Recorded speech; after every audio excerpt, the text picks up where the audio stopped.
नमस्कार दोस्तों, इस वीडियो में आप सीटेट दिसंबर 2021 के दिनांक 24 दिसंबर शिफ्ट के पेपर के इन्वायरमेंटल स्टडीज पार्ट का कंप्लीट सॉल्यूशन देखने जा रहे हैं। यदि सीटेट दिसंबर 2021 के सभी शिफ्टों के पेपर का कंप्लीट सॉल्यूशन देखना चाहते हैं तो इस वीडियो के समाप्त होने के बाद से आप इस वीडियो का डिस्क्रिप्शन जरूर चेक करिएगा। और अगर चैनल पर पहली बार विजिट कर रहे हैं तो जरूर सब्सक्राइब कर लीजिएगा अगर आप सीटेट की बेहतरीन तरीके से तैयारी करना चाहते हैं। चलिए दोस्तों, आज के इस महत्वपूर्ण वीडियो को प्रारंभ करते हैं। पहला प्रश्न पूछा गया था, वह जंतु कौन सा है जो अपने कानों को अलग अलग दिशाओं में बहुत अधिक घुमा लेता है, जो बाहर की ध्वनि को इकट्ठा करने में उसकी सहायता करता है। तो इसका उत्तर हो जाएगा बाघ। देखिए, बहुत से अभ्यर्थियों को ये कन्फ्यूजन होगा कि कुत्ता भी इसका ऑप्शन हो सकता है, क्योंकि कुत्ते के कान भी बहुत ज़्यादा सेंसिटिव होते हैं। लेकिन यहाँ पर सेंसिटिव की बात नहीं की गई है, बल्कि ये कहा गया है कि कान को अलग अलग दिशाओं में बहुत अधिक घुमा लेता है, घुमाने की बात की गई है, और इसकी वजह से वो ध्वनियों को इकट्ठा कर पाता है। तो ये ऑप्शन नंबर 4 बाघ इसका बिल्कुल सही जवाब हो जाएगा। देखिए, कुत्ता बहुत ज़्यादा नहीं घुमा पाता, इस वजह से ये उसका उत्तर नहीं होगा। स्लॉथ इस वजह से नहीं होगा क्योंकि 24 घंटे में से 17 घंटा ये भाई साहब सोते ही रहते हैं, तो इतना तो एक्टिव है नहीं कि ये अपनी कानों को घुमा करके ध्वनि को एकत्रित करेगा। लंगूर की भी बात की जाए तो ये भी इतने इनके कान नहीं घूमते हैं। सबसे ज़्यादा कान घूमने की अगर बात आती है तो वो बाघ के होते हैं, और ये जो कान उनके घूम रहे हैं अलग अलग दिशाओं में, ये ध्वनि को इकट्ठा करने में उनकी सहायता करते हैं। तो ऑप्शन नंबर 4 बिल्कुल सही उत्तर होगा। अगला प्रश्न पूछा गया था, उस कार्यकलाप को चुनिए जो अन्य कार्यकलापों से भिन्न है। जो अलग होगा, जो भिन्न होगा, वही आपका उत्तर होगा। यहाँ पर देखिए दिया गया है चाय बनाना, तैरना, कंघी करना और आटा गूंथना। तो ये तीनों जो क्रियाएं हैं, चाय बनाना, तैरना और आटा गूंथना, इसमें जो आईना होता है, शीशा होता है, उसकी आवश्यकता नहीं है, लेकिन कंघी करने के लिए शीशे की आवश्यकता है। इस प्रकार से ये भिन्न हो सकता है। देखिए, ये इस प्रकार के ये जो पर्टिकुलर क्वेश्चन था ये इतना विवादित हो सकता है, लेकिन आयोग ने जो उत्तर माना है उसके अनुसार मैं आपको बता रहा हूँ। आयोग ने इसका उत्तर माना है ऑप्शन नंबर 3 कंघी करना। अब देखिए, इसका उत्तर और क्या हो सकता है। ये देखिए, ये और ये तीनों क्रियाएं थल पर की जाती हैं, यानी जमीन पर की जाती हैं, लेकिन अगर तैरने की बात की जाए तो ये जल में की जाती है। तो इस हिसाब से देखेंगे तो ये भी अलग होगा। लेकिन आयोग ने क्या माना है ये ज़्यादा इंपॉर्टेंट है। आयोग ने कंघी करने को सही माना है, क्योंकि हो सकता है आयोग ने इस बात को आधार बनाया हो कि बाकी के क्रियाओं में शीशे की, आईने की आवश्यकता नहीं है, लेकिन कंघी करने में शीशे की आवश्यकता है। इस वजह से इन्होंने इस कंघी करने को अलग पाया है। ऑप्शन नंबर 3 सही जवाब हो जाएगा रिवाइज्ड आंसर की के अनुसार। अगला प्रश्न पूछा गया था, इसमें 2 कॉलम दिए गए हैं। एक तरफ पक्षी का नाम दिया गया है और दूसरे तरफ किस प्रकार के ये घोंसले का निर्माण करते हैं उसके बारे में जानकारी दी गई है। पहला देखिए दिया गया है शक्करखोरा। आप अपने स्क्रीन पर शक्करखोरा का इमेज देख पा रहे होंगे। ये छोटे पौधों पर उल्टे लटके हुए घोंसले बनाते हैं, और साथ ही साथ जो चीज़ इनके द्वारा प्रयोग की जाती है घोंसला बनाने में वो बिल्कुल बारीक पतली टहनियाँ होती हैं, सूखे पत्ते होते हैं, और रुई जैसे या फिर बहुत पतली पतली यहाँ पर तिनके का यूज इसके द्वारा किया जाता है, या फिर कपड़े के चित्रों का प्रयोग किया जाता है। तो विकल्प 4 में देखिए छोटे पेड़ की डाली पर लटका घोंसला, इसमें बाल, बारीक घास, पतली टहनियाँ, सूखे पत्ते, कपड़े के चिथड़े आदि होते हैं। तो शक्करखोरा का क्या हो जाएगा, ऑप्शन नंबर 4 हो जाएगा। इसके बाद से देखिए कोयल की अगर बात करें तो कोयल के बारे में आप लोग जानते हैं कि कोयल अपना घोंसला स्वयं नहीं बनाती है, ठीक है। कौवा इस पक्षी के लिए घोंसला बनाता है जिसमें यह अंडे देती है। बात करें कलचीड़ी की, कलचीड़ी पक्षी अपना जो घोंसला होता है वो सड़क के किनारे 2 पत्थरों के बीच में बनाती है। देखिए, ये एक पत्थर हो गया, एक पत्थर ये हो गया, और ऊपर से ये एक पत्थर हो गया, ठीक है। तो पत्थरों के बीच में ये अपना घोंसला बनाती है। तो कलचीड़ी यानी सी का क्या हो जाएगा, देखिए ऑप्शन 2 हो जाएगा। सड़क के किनारे पत्थरों के बीच घोंसला, उसके ऊपर पौधों की टकनियाँ, जड़ें, बाल, रुई बिछी होना। एक ही विकल्प बचा दर्जिन चिड़िया। तो दर्जिन चिड़िया जो अपना घोंसला बनाती है झाड़ी पर 2 पत्तों को नुकीली चोंच से सी करके घोंसला बनाती है।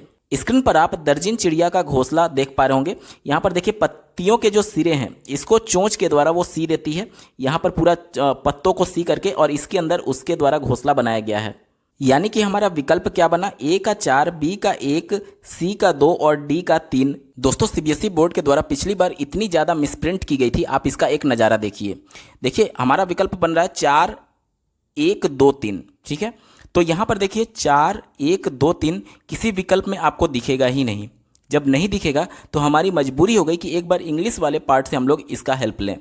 तो अगर मैं इसका इंग्लिश वाला पार्ट आपको दिखाऊं तो यहाँ पर आप देखिए ऑप्शन नंबर 4, देखिए ऑप्शन नंबर 4 में देखिए 4, 1, 2, 3 इसका बिल्कुल सही जवाब हो जाएगा। यानी कि जो हिंदी वाला पार्ट था उसमें मिसप्रिंट था। ऑप्शन नंबर 4 इसका बिल्कुल सही जवाब हो जाएगा। अगला प्रश्न पूछा गया था, 3 खाद्य पदार्थों का ऐसा समूह कौन सा है जिसके प्रत्येक सदस्य में लौह तत्व यानी कि आयरन प्रचुर मात्रा में होता है। तो पालक में भी आयरन होता है, गुड़ में भी होता है और आंवले में भी होता है।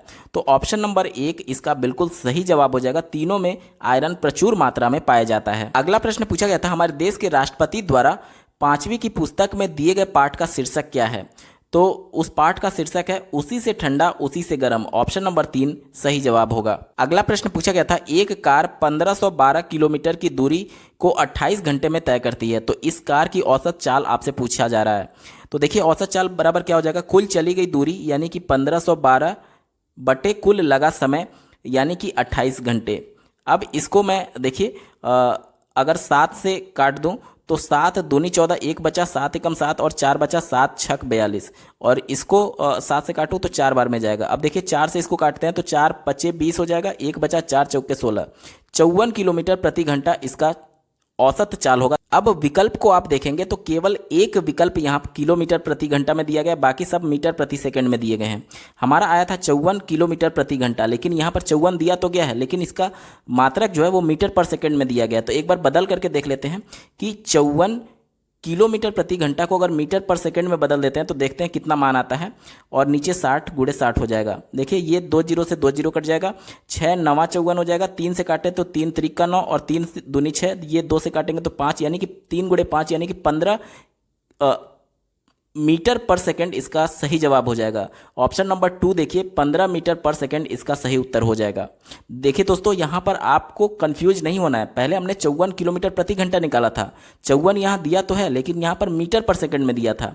इस वजह से हमारी मजबूरी हो गई कि हम जो किलोमीटर प्रति घंटा निकाले थे उसको मीटर पर सेकंड में कन्वर्ट करें। मीटर पर सेकंड में जब आप कन्वर्ट करेंगे तो 15 मीटर पर सेकंड ये बिल्कुल सही उत्तर हो जाएगा, ऑप्शन नंबर 2। अगला प्रश्न पूछा गया था, हमारे देश के एक राज्य में प्रेक्षण करने पर यह पाया गया कि वहां के ग्रामीण क्षेत्रों के अधिकांश मकान मजबूत बांस के खंभों पर बने हैं।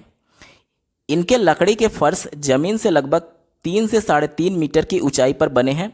मकानों की दीवारें भी लकड़ी की बनी हैं। यहाँ भारी वर्षा होने के कारण मकानों की छतें सामान्यतः ढालू हैं। यह कौन सा राज्य हो सकता है आपसे पूछा जा रहा है। आप स्क्रीन पर आसाम के गांव का घर देख पा रहे होंगे। यहाँ पर देखिए ये लगभग 3 से 3.5 मीटर मजबूत बांस के ऊपर यहाँ पर लकड़ी से बना घर बनाया जाता है। क्यों? क्योंकि असम में बहुत ज़्यादा बारिश होती है और इस वजह से बाढ़ का पानी उनके घरों में ना चला जाए, इस वजह से 3 से 3.5 मीटर ऊंचाई पर ये घर बनाए जाते हैं। आसाम में इस प्रकार के घर बनाए जाते हैं। ऑप्शन नंबर 2 इसका बिल्कुल सही जवाब होगा। अगला प्रश्न पूछा गया था, निम्नलिखित में से 3 राज्यों के उस समूह को चुनिए जिनके समुद्र तट बंगाल की खाड़ी पर हैं। स्क्रीन पर आप बंगाल की खाड़ी देख सकते हैं और भारत के 3 राज्य जो कि जिनके समुद्र के तट बंगाल की खाड़ी पर पड़ते हैं। देखिए यहाँ पर ओडिशा हो गया, दूसरा आंध्र प्रदेश हो गया और तीसरा हो गया तमिलनाडु। तो ओडिशा, आंध्र प्रदेश और तमिलनाडु इसका बिल्कुल सही जवाब हो जाएगा। विकल्प में देखिए ओडिशा, आंध्र प्रदेश और तमिलनाडु, ऑप्शन नंबर 2 बिल्कुल सही जवाब है। अगला प्रश्न पूछा गया था, झारखंड में ग्राम सभा पंचायत लॉटरी द्वारा खेती के लिए भूमि का आवंटन करती है। इस भूमि आवंटन में एक विशेष मात्रक यूनिट जिसे टिन कहते हैं का प्रयोग किया जाता है। इस मात्रक का क्या अर्थ है?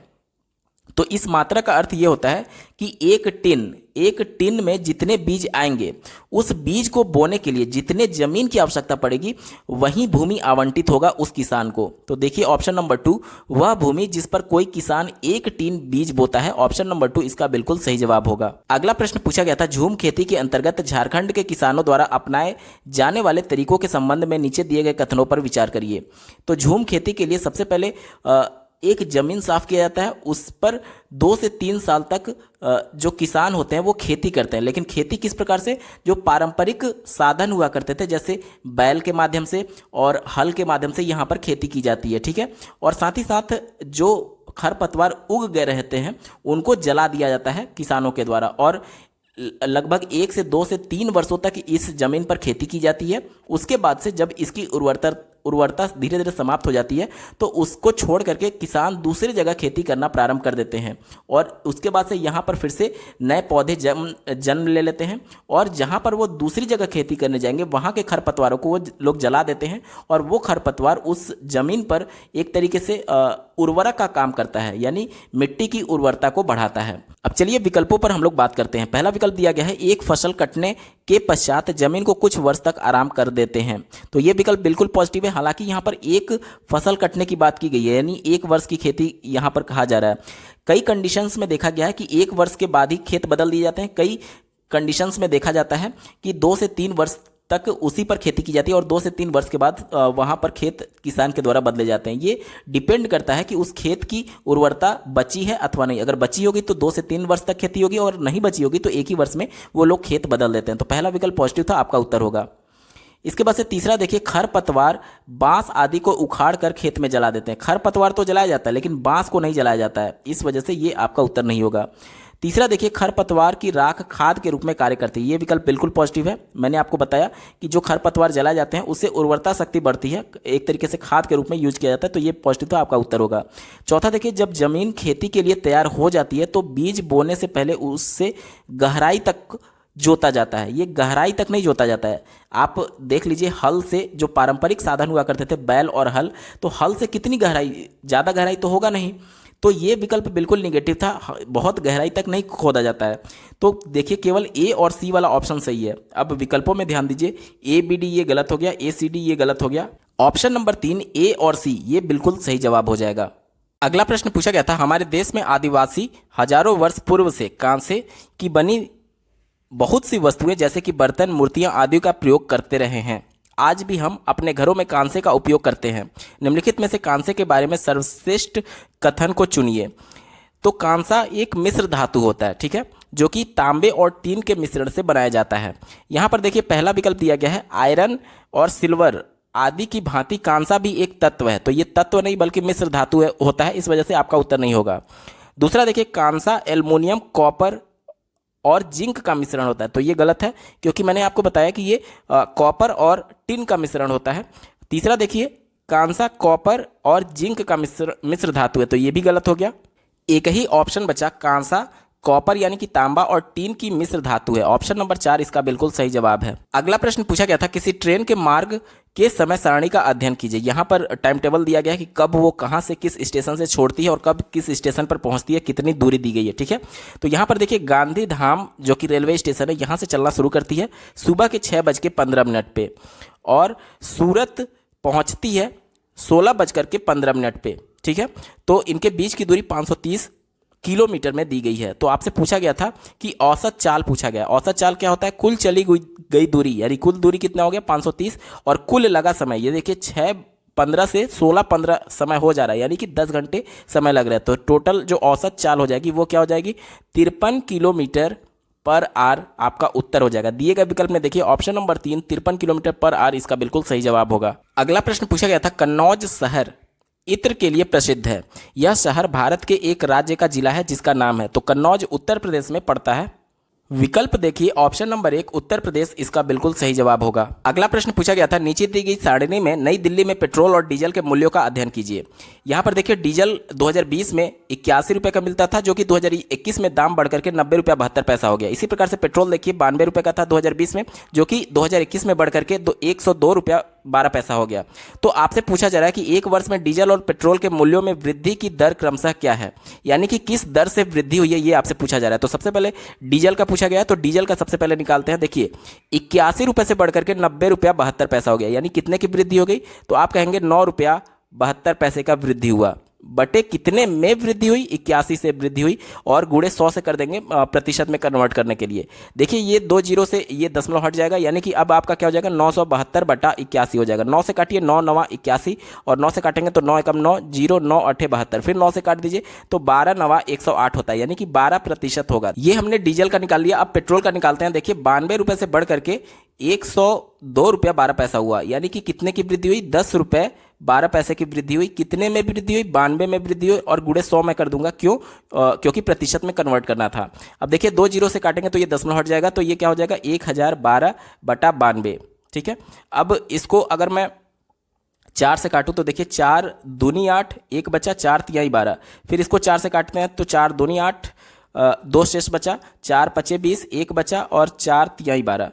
फिर देखिए इसको अगर मैं 23 से काटता हूं तो 23 एकम 23, 2 बचा, 23 एकम 23 हो जाएगा 11%। यानी कि डीजल में 12% और पेट्रोल में 11% की वृद्धि हुई है। दी गई ऑप्शन में ऑप्शन नंबर 3 इसका बिल्कुल सही उत्तर हो जाएगा। अगला प्रश्न पूछा गया था, भारतीय में त्योहारों का एक समूह जो पूर्णिमा के दिन मनाया जाता है कौन सा है?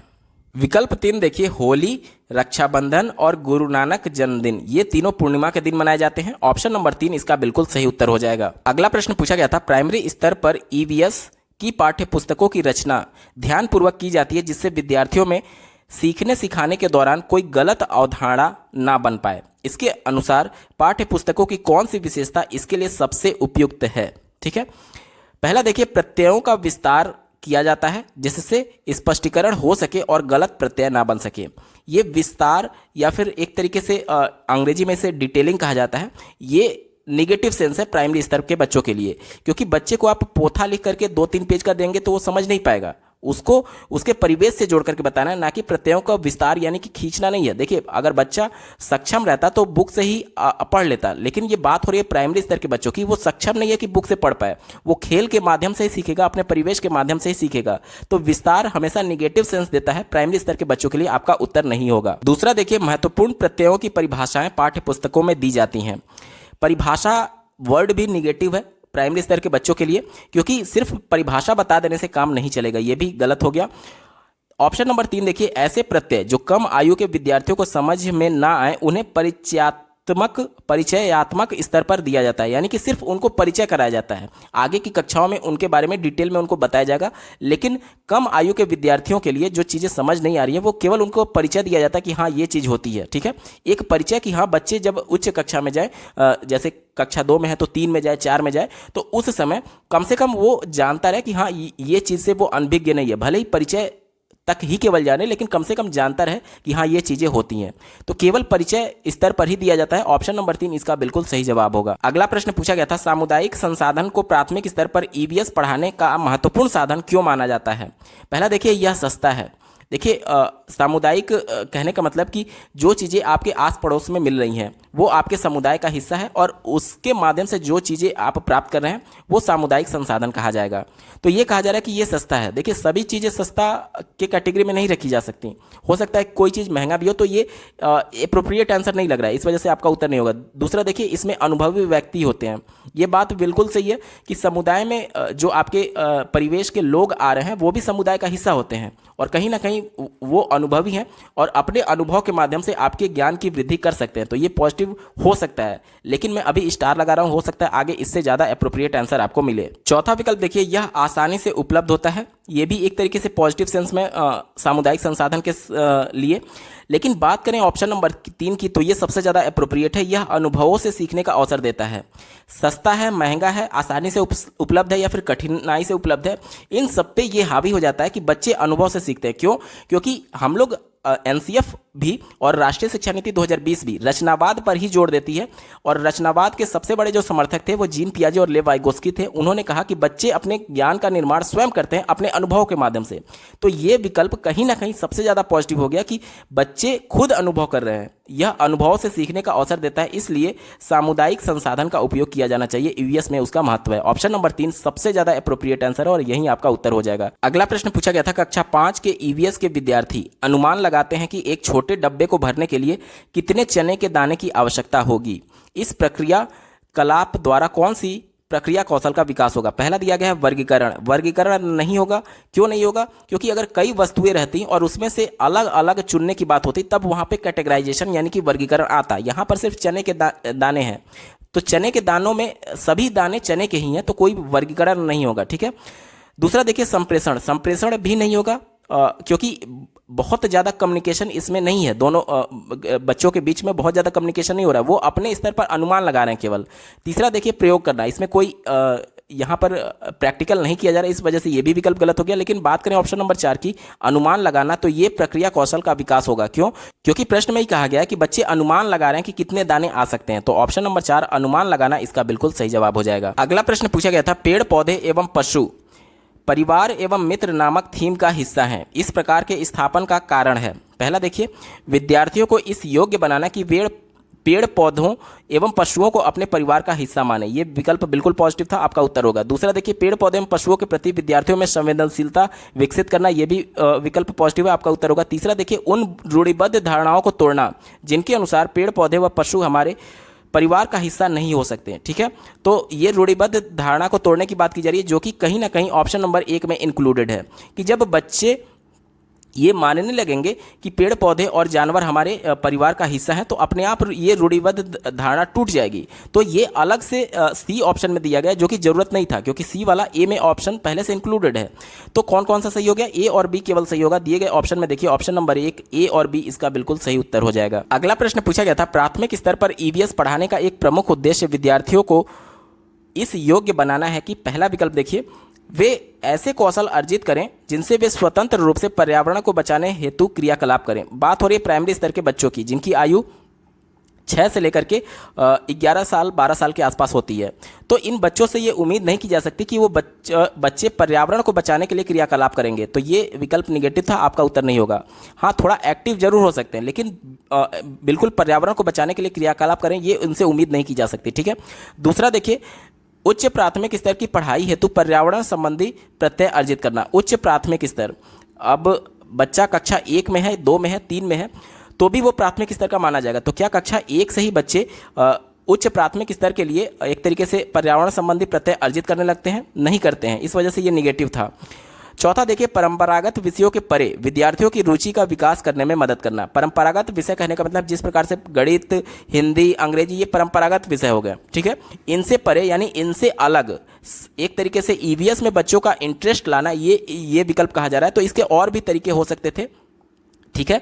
केवल ईवीएस पढ़ाने का उद्देश्य ये नहीं होता है कि अन्य विषयों को एक तरीके से नकारते हुए केवल पर्यावरण में रुचि बच्चे का विकसित किया जाए, तो ये भी एक तरीके से नेगेटिव सेंस दे रहा है, आपका उत्तर नहीं होगा। लेकिन बात करें ऑप्शन नंबर 3 की, देखिए, विद्यार्थियों को कक्षा की शिक्षा को स्कूल से बाहर के जीवन से जोड़ने में मदद करता है, ये विकल्प सबसे ज़्यादा पॉजिटिव है। क्यों पॉजिटिव है?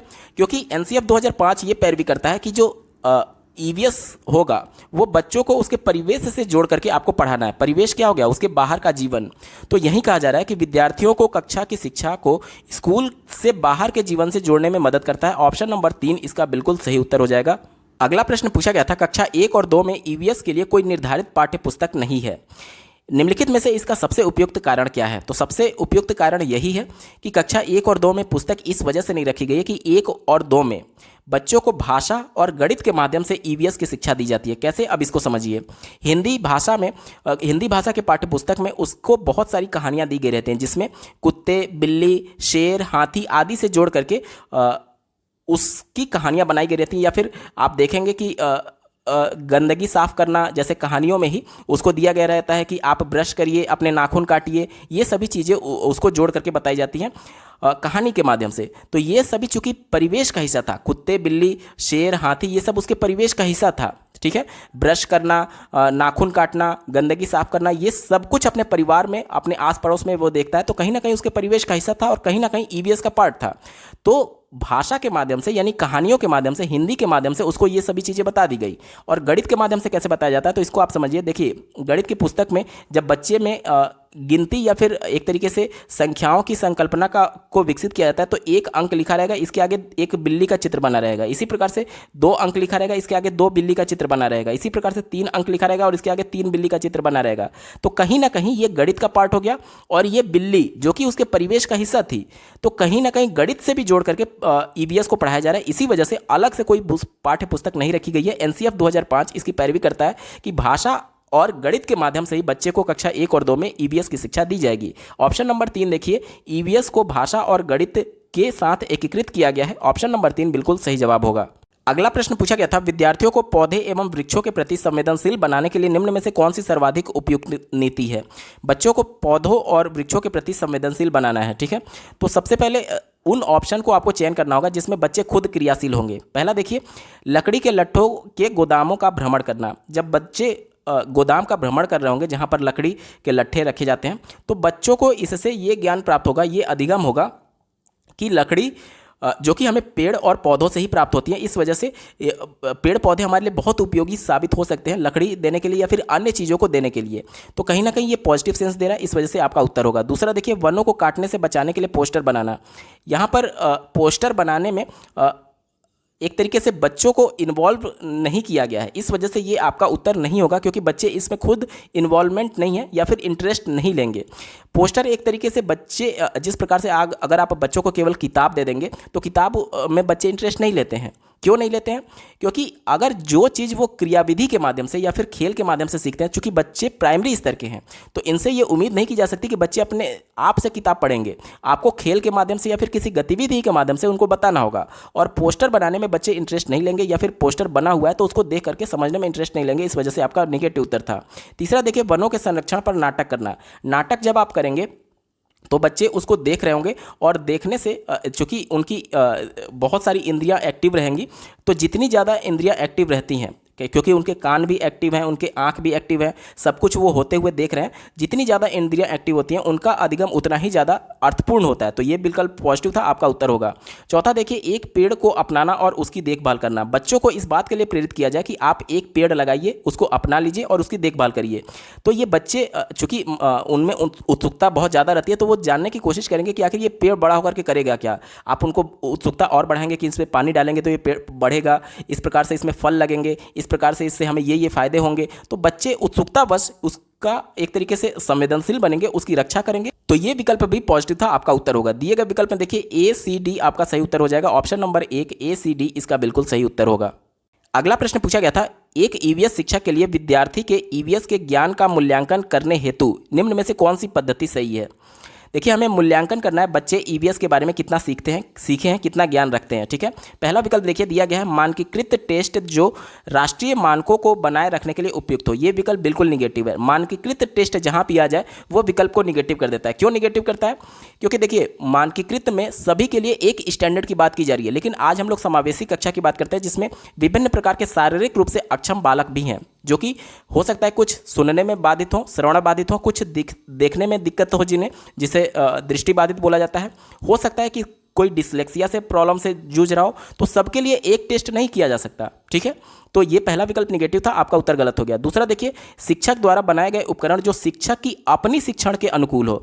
यहां पर मूल्यांकन किसका करना है? बच्चे का करना है। और यहाँ पर क्या कहा जा रहा है? शिक्षक द्वारा बनाए गए उपकरण जो शिक्षक की अपनी शिक्षण के लिए अनुकूल हो। यहाँ पर टीचर का मूल्यांकन नहीं करना है, बल्कि जो बच्चे के लिए अनुकूल हो, बच्चे के शिक्षण के लिए अनुकूल हो, वो ज़्यादा इंपॉर्टेंट होना चाहिए। तो ये विकल्प निगेटिव था, आपका उत्तर नहीं हुआ। तीसरा देखिए, परीक्षा विभागों द्वारा विकसित हुए सर्वमान्य टेस्ट। सर्वमान को ही मानकीकृत टेस्ट कहा जाता है, कि यानी कि जो सब पर लागू हो। कोई ऐसा टेस्ट हो ही नहीं सकता जो सब पर लागू होगा, क्योंकि अगर कोई दृष्टिबाधित है तो उसके लिए ब्रेल लिपि के माध्यम से ही उसका मूल्यांकन किया जा सकता है, या फिर उसको ब्रेल लिपि के माध्यम से चीज़ों को समझाया जा सकता है। और अगर कोई एक तरीके से श्रवण बाधित है तो उसके लिए विजुअल इफेक्ट्स या फिर कंप्यूटर के माध्यम से ही वीडियो क्लिप्स दिखाकर ही उसको चीज़ों को बताया जा सकता है, या फिर इसी के माध्यम से उसकी टेस्ट ली जा सकती है। आप उसको मौखिक तौर पर कोई चीज़ पूछेंगे तो वो शायद ना बता पाए, क्योंकि वो आपकी बातों को सुनेगा नहीं, और जब सुनेगा नहीं तब तक रिस्पॉन्स नहीं करेगा। तो ये सभी चीज़ें होती हैं कि सर्वमान टेस्ट होता ही नहीं है, सबके लिए अलग अलग एक तरीके से टेस्ट होना होगा। क्योंकि यहाँ पर बात की जा रही है एक तरीके से समावेशी क्लास की, और समावेशी क्लास में सभी बालक एक दूसरे से यूनिक हैं। कोई शारीरिक रूप से अक्षम है, कोई डिसलेक्सिया होगा, कोई डिस्कैलकुलिया होगा, तो सबका एक तरीके से मानक टेस्ट या फिर सर्वमान टेस्ट नहीं हो सकता। ये विकल्प निगेटिव था, आपका उत्तर नहीं होगा। एक ही विकल्प बचा, ऑप्शन नंबर 4 देखिए, शिक्षक द्वारा बनाए गए उपकरण जो उसके विद्यार्थियों, उसकी शिक्षण प्रणाली और स्थानीय प्रसंगों के अनुकूल हो। ये विकल्प बिल्कुल पॉजिटिव है, क्योंकि बच्चे का यहाँ पर मूल्यांकन हो रहा है, और जो शिक्षण प्रणाली है वो बच्चे के अनुकूल होना चाहिए। और स्थानीय प्रसंग कहने का मतलब कि जो चीज़ें उसके स्थान एक तरीके से उसके परिवेश का भाग है, और जो चीज़ें वो परिवेश से सीखा है उसका मूल्यांकन होना चाहिए। आप अगर अमेरिका के बालक के परिवेश की बात करेंगे तो वहाँ के परिवेश अलग है, और इंडिया के परिवेश की बात करेंगे तो यहाँ का परिवेश अलग है। तो यही कहा जा रहा है कि स्थानीय प्रसंग यानी कि उसका जो परिवेश है तो उससे जुड़ा हुआ उसका मूल्यांकन होना चाहिए। ऑप्शन नंबर 4 इसका बिल्कुल सटीक उत्तर है, यही आपका उत्तर होगा। अगला प्रश्न पूछा गया था, आदर्श रूप से निम्न में से कौन सा विकल्प विद्यार्थियों द्वारा किए गए क्रियाकलाप, ध्यान दीजिएगा विद्यार्थी के द्वारा क्रियाकलाप किया गया है, बच्चे खुद उसमें पार्टिसिपेट कर चुके हैं, के पश्चात उनके सीखने को दृढ़ यानी उनका जो अधिगम हुआ है उसको और मजबूत करना है के लिए क्या होना चाहिए। पहला देखिए, घर पर किए गए क्रियाकलाप, घर पर किए गए क्रियाकलाप मतलब कि घर पर जाकर के उसी क्रियाकलाप को दोहराना चाहिए। क्या ये प्रैक्टिकली संभव है? मान लीजिए कोई रसायन विज्ञान में की लैब में कोई बच्चा टेस्ट कर रहा है, कोई प्रैक्टिकल कर रहा है, तो क्या ये घर पर पॉसिबल है कि वो सभी केमिकल उसके घर पर अवेलेबल हो? तो ये जरूरी नहीं है कि अवेलेबल हो, तो इस वजह से ये आपका उत्तर नहीं होगा। दूसरा देखिए, शिक्षक द्वारा क्रियाकलापों का स्पष्टीकरण। स्पष्टीकरण कहने का मतलब कि एक तरीके से व्याख्या देकर के उनको चीज़ों को सुदृढ़ करने की बात की जा रही है, जो कि गलत है। क्यों गलत है? क्योंकि इसमें बच्चे पार्टिसिपेट नहीं कर रहे हैं। यहाँ पर टीचर केवल व्याख्या देकर के चला जाएगा। जब तक बच्चे खुद एक्टिवली पार्टिसिपेट नहीं करेंगे, अपने ज्ञान की रचना स्वयं नहीं करेंगे, तब तक ये विकल्प निगेटिव होगा, आपका उत्तर नहीं होगा। चौथा विकल्प देखिए, ईवीएस की कॉपी में रिकॉर्ड बनाना। कॉपी में रिकॉर्ड बनाना, आप कॉपी मेंटेन करते रहिए, कॉपी जाकर के इसी प्रकार से बस्ते में रह जाता है, बस्ता फिर अगले दिन स्कूल आता है, फिर इसी प्रकार से घर चला जाता है, फिर बंद रहता है। बच्चे के कॉपी में मेंटेन नहीं करना है, बच्चे के अधिगम में वो सभी चीज़ों को उतारना है। तो ये विकल्प बिल्कुल ही निगेटिव था, आपका उत्तर नहीं होगा। एक ही विकल्प बचा ऑप्शन नंबर 3। ये देखिए, ये सबसे ज़्यादा अप्रोप्रिएट है। क्यों? क्योंकि बच्चा यहाँ पर एक तरीके से क्रियाकलाप कर चुका है, विद्यार्थियों द्वारा किए गए क्रियाकलाप, वो क्रियाकलाप कर चुका है। अब पहला विकल्प देखिए, इसमें क्रियाकलाप करने की दोबारा आवश्यकता कोई खास नहीं थी, इस वजह से ये गलत था। और दूसरा ये भी था कि घर पर वो सभी चीज़ें वो शायद अवेलेबल ना हो पाए जो विद्यालय में अवेलेबल थी। लेकिन अगर बात करें, अगर अध्यापक यहाँ पर उनसे विचार विमर्श कर रहा है, तो कहीं ना कहीं बच्चे भी उसमें एक्टिवली पार्टिसिपेट कर रहे हैं। वो भी 2 सवाल पूछेंगे, जब टीचर सवाल पूछेगा तो उसका जवाब देंगे, तो कहीं ना कहीं जो चीज़ वो पहले से क्रियाविधि कर चुके हैं उन पर जब विचार विमर्श किया जाएगा, तो जो डाउट होंगे बच्चों के मन में वो सब कुछ क्लियर हो जाएगा, और इसके बाद से जो उनका अधिगम था, जो उन्होंने सीखा है, वो और ज़्यादा दृढ़ हो जाएगा। ऑप्शन नंबर 3 बिल्कुल सटीक उत्तर है। अगला प्रश्न पूछा गया था, निम्न में से किसका उपयोग ईवीएस के शिक्षकों द्वारा अपने विद्यार्थियों के प्रामाणिक सीखने की क्षमता का आकलन करने के लिए होगा? ये प्रामाणिक वर्ड बहुत ज़्यादा इंपॉर्टेंट है और यही आपका विकल्प भी तय करेगा। कैसे? देखिए, तिमाही टेस्ट के माध्यम से भी बच्चे सीख रहे हैं या नहीं, इसका पता लगाया जा सकता है। दत्त कार्य की नोटबुक यानी जो होमवर्क दिया गया है, उससे भी पता लगाया जा सकता है कि बच्चों को पिछला कॉन्सेप्ट जो कि कक्षा में पढ़ाया गया था वो समझ में आ रहा है या नहीं। चौथा देखिए, कक्षा में व्यवहार, बच्चे किस प्रकार से रिएक्ट कर रहे हैं आपके प्रश्नों पर, इसके माध्यम से भी ये पता लगाया जा सकता है कि ये बच्चे सीख रहे हैं या नहीं। लेकिन ये सभी प्रामाणिक नहीं है। प्रामाणिक कहने का मतलब कि जो चीज़ें रिटन में हो, ये सब कुछ एक तरीके से प्रामाणिक नहीं माना जाएगा। प्रामाणिक एक ही चीज़ होगा, पोर्टफोलियो। पोर्टफोलियो क्यों प्रामाणिक है? क्योंकि ये रिटन में है कि साल दर साल, जैसे एक साल के दौरान, एक सत्र के दौरान आपने जो कुछ भी गतिविधि की, वो सब कुछ गतिविधि में आपका परफॉर्मेंस कैसा रहा, वो सब कुछ रिकॉर्ड मेंटेन किया जाता है, शैक्षणिक रिकॉर्ड मेंटेन किया जाता है पोर्टफोलियो में। और चूंकि ये एक लिखित है, इस वजह से ये प्रामाणिक भी है, और इसी वजह से ऑप्शन नंबर 3 पोर्टफोलियो इसका बिल्कुल अप्रोप्रिएट आंसर हो जाएगा। अगला प्रश्न पूछा गया था, हम चीज़ें कैसे बनाते हैं पढ़ाने के लिए निम्न में से कौन सी युक्ति अथवा स्रोत सबसे अधिक उपयुक्त होगा? देखिए, बच्चा जब खुद एक्टिवली पार्टिसिपेट कर रहा होगा, चाहे वो भ्रमण के माध्यम से, तो वो सबसे ज़्यादा अप्रोप्रिएट आंसर होता है। ठीक है। चौथा विकल्प देखिए, खेती से संबंधित विभिन्न प्रकार के औजारों की आकृति चित्रों को विद्यार्थियों के साथ साझा करना है। केवल चित्र देख करके बच्चे एक्टिवली पार्टिसिपेट नहीं कर पाएंगे, इस वजह से ये विकल्प गलत है। तीसरा देखिए, संदर्भ पुस्तकों से विभिन्न प्रकार के बर्तनों के विषय में अनुदेशन, केवल पुस्तक से एक तरीके से रेफरेंस लेने की बात की जा रही है बर्तनों के बारे में, तो ये भी विकल्प निगेटिव हो गया।